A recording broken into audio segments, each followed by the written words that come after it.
Ecuador ha vivido varios días de tensión política, social e inseguridad que se agudizó cuando los hombres armados irrumpieron en la estación de TC Televisión en Guayaquil.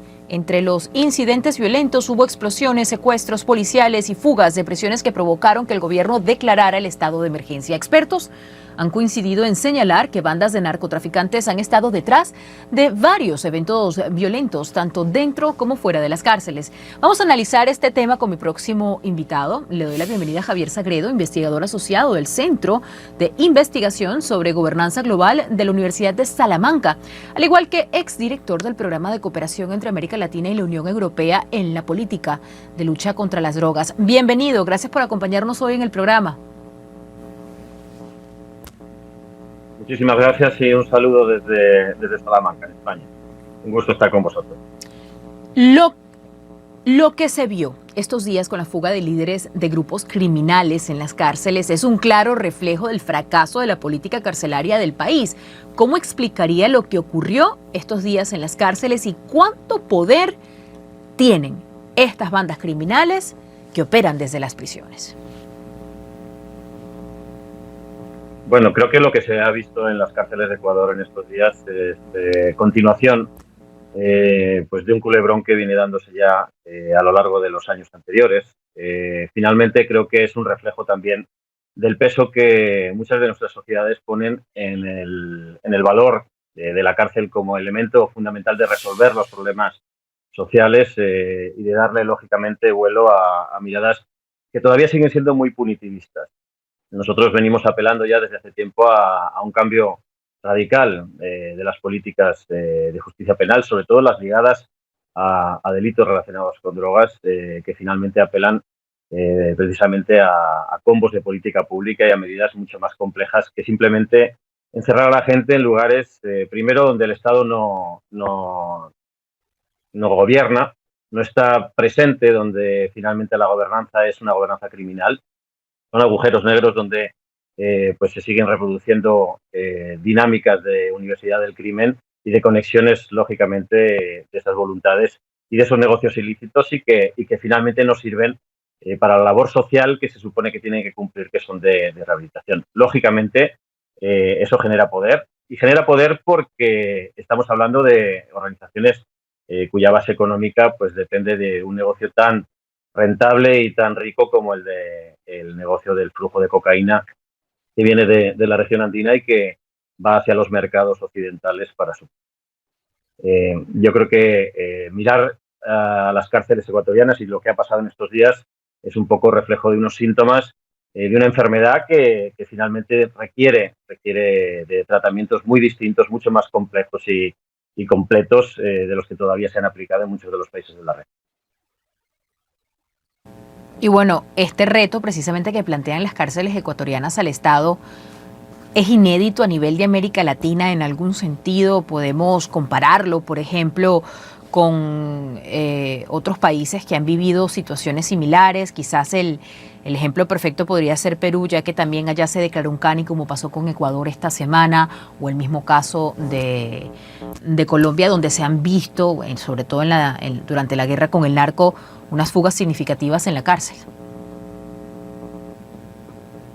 Sí, no solo fugas, sino también matanzas, aspectos problemáticos de conflicto dentro de las prisiones, represión dentro de las prisiones y finalmente pues las cárceles son un reflejo de lo que al final digamos el imaginario social y el institucional ponen en esas realidades, ¿no? Creo que se intenta solucionar y abandonar esos espacios para finalmente generar más problemas.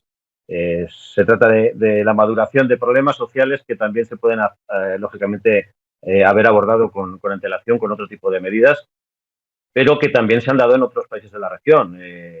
Yo creo que es una realidad relativamente extendida. Hemos visto experiencias en países centroamericanos, en Honduras, en El Salvador en el pasado, en Guatemala, en Perú, donde además hay una desafección institucional, hay muy poca inversión por preso, por ejemplo, en relación a los sistemas penitenciarios en la región y un abandono total de las prisiones pues a su propia suerte. Y la propia suerte, lógicamente, es una oportunidad que aprovechan los criminales finalmente para llenar un vacío en el cual el Estado no está. Y eso pasa en las prisiones y pasa también en muchas comunidades donde esa falta de presencia del Estado, no solo con la parte represiva o policial, sino también con otras políticas públicas, pues es aprovechada finalmente por organizaciones que no defienden el interés común, sino que defienden pues una gobernanza criminal y generan graves espacios finalmente de afectación de derechos y de tiranía a los habitantes de esas comunidades también. Creo que las crisis como la que ha surgido en Claro. Ecuador, hay que atenderlas con medidas lógicamente de choque y de corto plazo. Está claro que el Estado es el que tiene que tener el monopolio de la violencia y lógicamente, bajo el respeto del Estado de Derecho, pero también es cierto que las políticas públicas tienen que apuntar también a espacios, digamos, de desarrollo para que finalmente todos los miembros de la sociedad puedan también tener un futuro digno ligado precisamente al territorio, ligado a sus comunidades y ligado a su participación social y económica en un Estado. Yo vengo trabajando muchos años el tema de políticas de drogas y finalmente seguimos dando recetas, primero equivocadas, porque lógicamente es muy difícil abordar el poder del narcotráfico mientras tengamos un mercado ilícito y prohibido. Y si es así, lógicamente solo queda una solución, que es perseguir finalmente el dinero.